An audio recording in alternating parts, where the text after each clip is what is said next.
Hello student, welcome back to my YouTube channel. So let's start next topic of unit 3rd, Ampere circular law and its next application, magnetic field due to a long straight solenoid.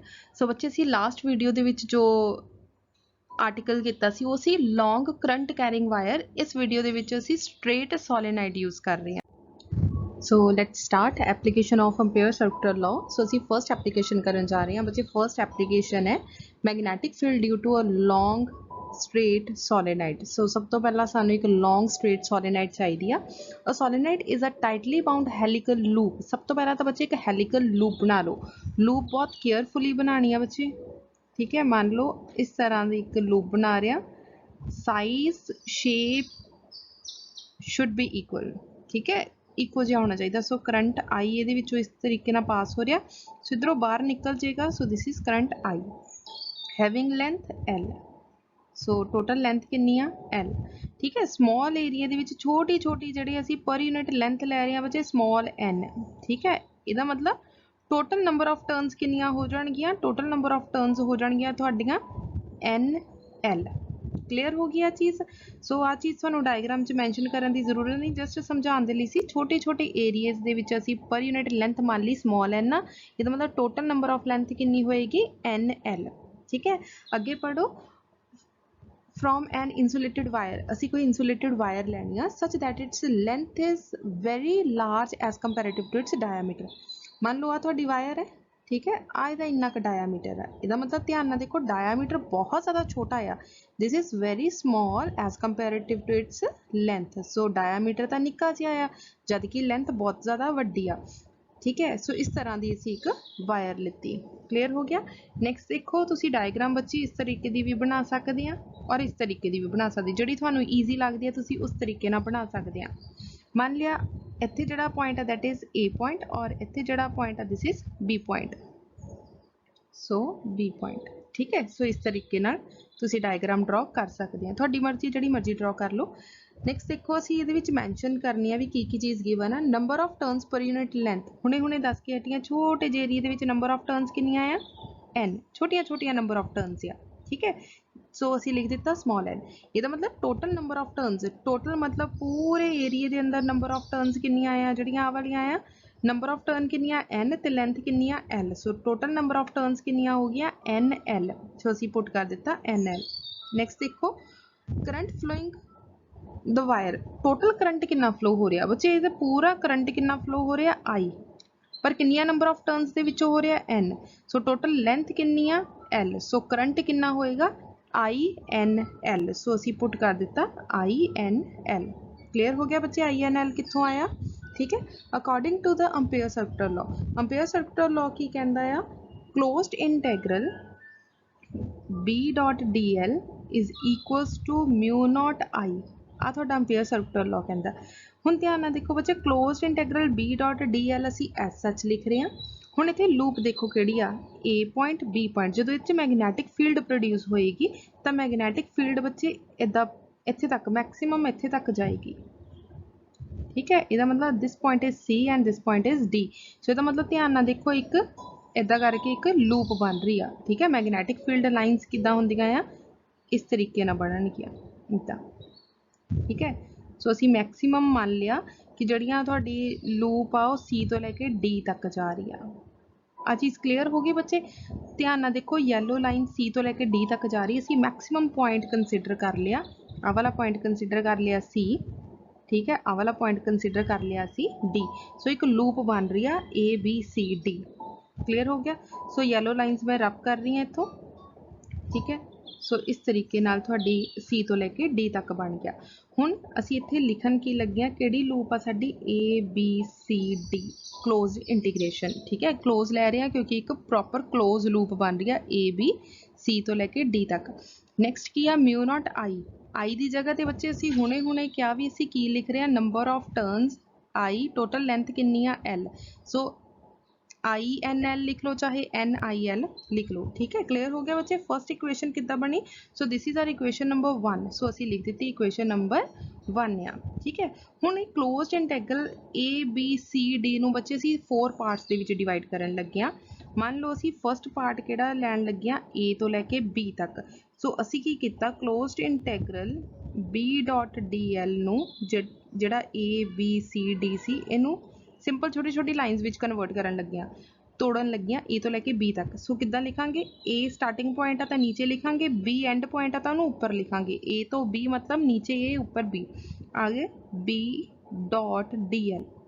ਹੁਣ ਧਿਆਨ ਦਿਓ ਇੱਥੇ closed integral ਆ ਔਰ ਇੱਥੇ line integral ਆ।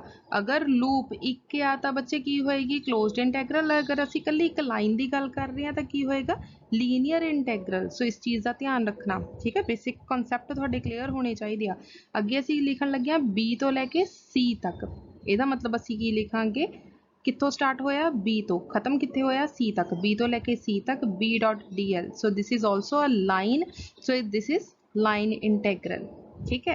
So next देखो C तो लेके D तक प्लस C तो लेके D तक B डॉट DL वैक्टर।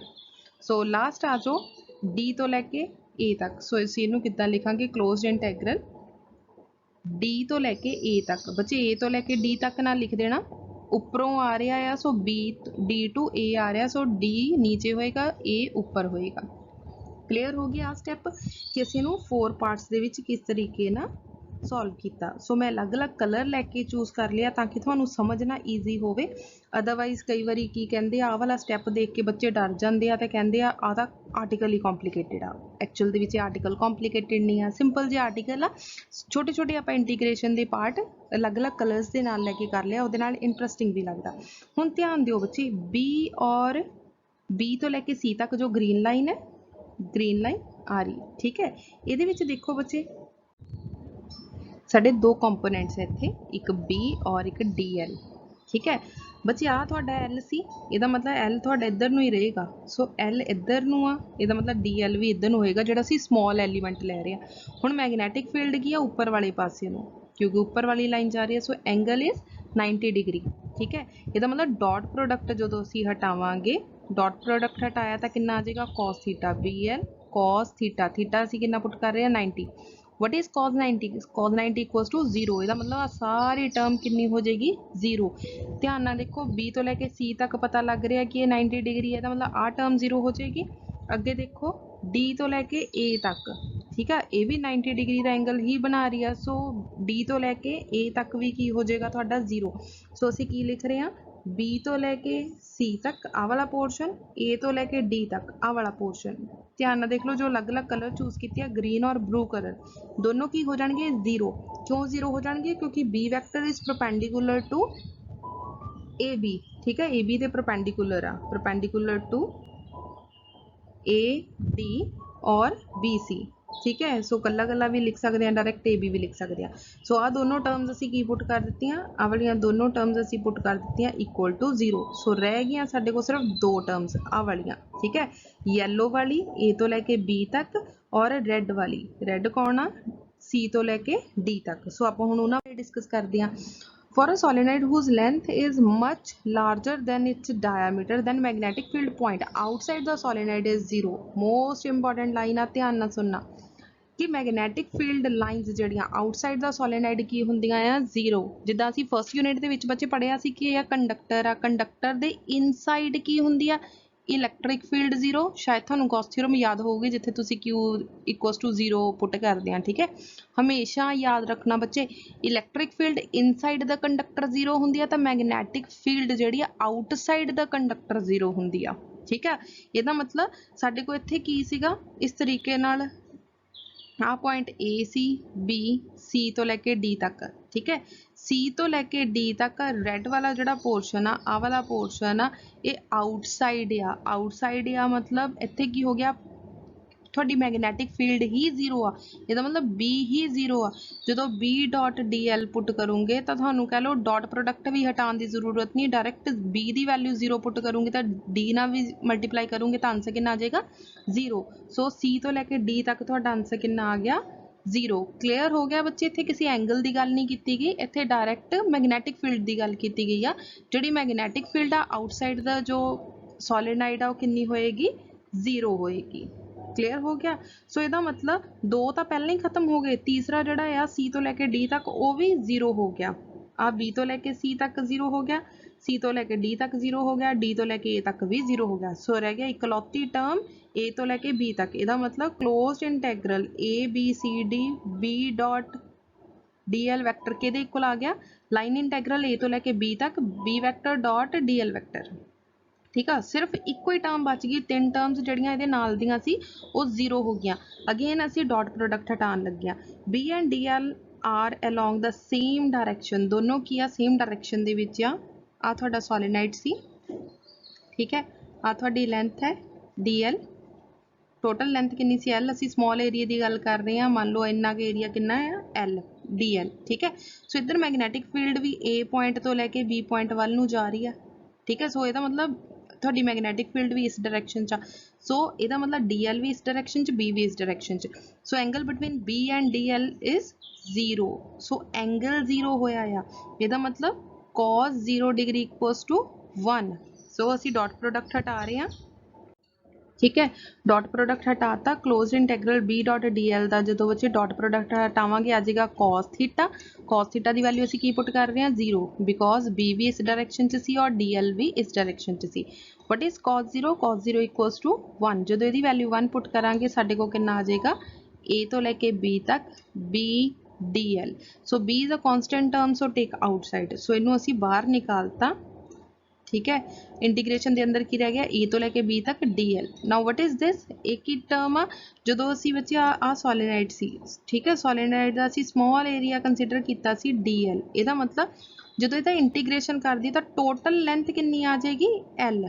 ध्यान ना समझ लो, छोटा जिहा एरिया DL सी, अगर असी इंटीग्रेशन करते हैं मतलब टोटल लेंथ लैने तो टोटल लेंथ कितनी आ जाऊगी L। ਇਹਦਾ मतलब closed sorry linear integral DL की वैल्यू कितनी आ जाऊगी, capital L, that is the length of side AB। So A तो लैके B तक आ पॉइंट AC आ पॉइंट BC, सो लेंथ आ गई थोड़ी L। ਇਹਦਾ मतलब आ पूरी टर्म की जगह ते असी की पुट करन लगे हैं, L आ गया। Closed integral ABCD B dot DL is equals to BL। Clear हो गया। So this is our equation number second. आ तुहाडी इक्वेशन नंबर सेकंड आ गई। हुण बच्चे असीं फर्स्ट इक्वेशन ते सैकेंड इक्वेशन नूं आपस च कंपेयर करांगे।